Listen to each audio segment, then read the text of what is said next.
This story isn't fiction, it's a mirror. Let's talk about what no one wants to say, but everyone needs to hear. There is this guy.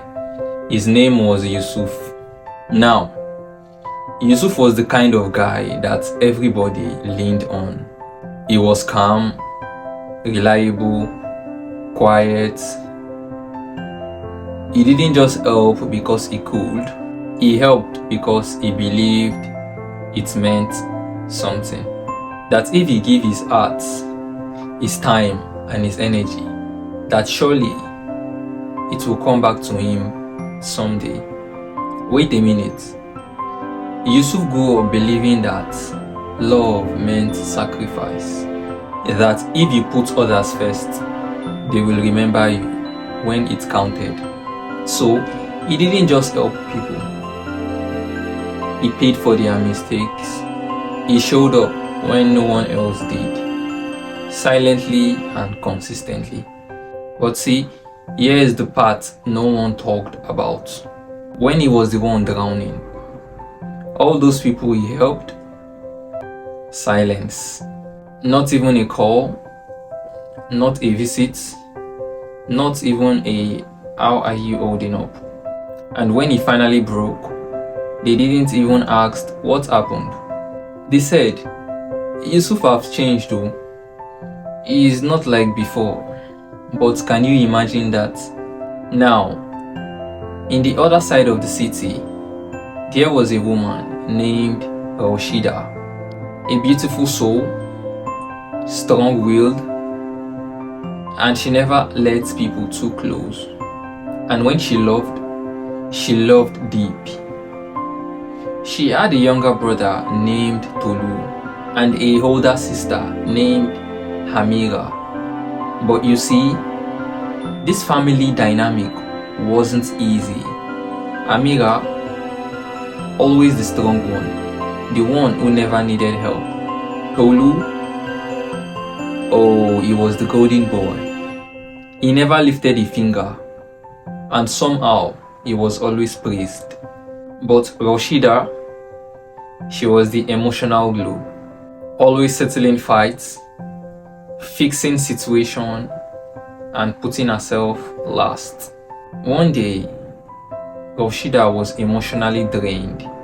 She didn't show up for a family gathering because the night before she had a panic attack. But do you know what they told her? "Roshida, you are selfish. You know we always count on you." And well, she sat there thinking, when did love become a job?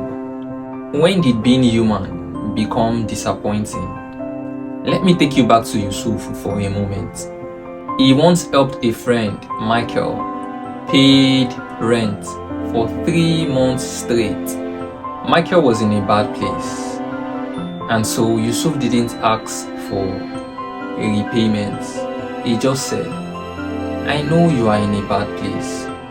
Fast forward later to 8 months' time, Yusuf lost his job and thought to reach out to Michael. Well, Michael said, "Man, I wish I could help you, but things are tight." And Yusuf, well, he didn't get angry, and neither did he cry. He just sat there, and something inside of him shifted. He realized suddenly that he was given from a place of hope and not from a place of truth. Now, pause for a second and wait a minute. There is this other character we haven't talked much about. Amira, the older sister, always the protector. She spent her life suppressing her needs just to keep her siblings from fighting. And she was the kind who would say it's okay even when it wasn't. Until one day, she heard Roshida crying in the kitchen, and she said, "You always try to make everyone happy, but who is doing that for you?" And Roshida looked up and said, "Nobody. But if I stop, they will all stop loving me." Well, that's it right there. That's emotional blackmail. That's love used like a weapon. That's what happens when people say, if you really care about me, then you will do it. Or even worse, after all I've done for you. But see, love doesn't speak like that. Rather, control and guilt does. But real love is free, it is safe, and it is chosen. You see, towards the end of all this, something beautiful happened. Yusuf stopped apologizing for having nothing left to give. Oh, and Roshida, she chose silence over sacrifice. Now, Amira finally asked for help. And Tolu, for the first time, he said, "Thank you. Oh, I never realized how much you carried." Just because someone didn't show up the way you expect doesn't mean they don't love you. But also, helping others shouldn't come with the expectation of repayment. You help simply because it's in your heart. Not like you are keeping scores. This isn't Chelsea versus Manchester United.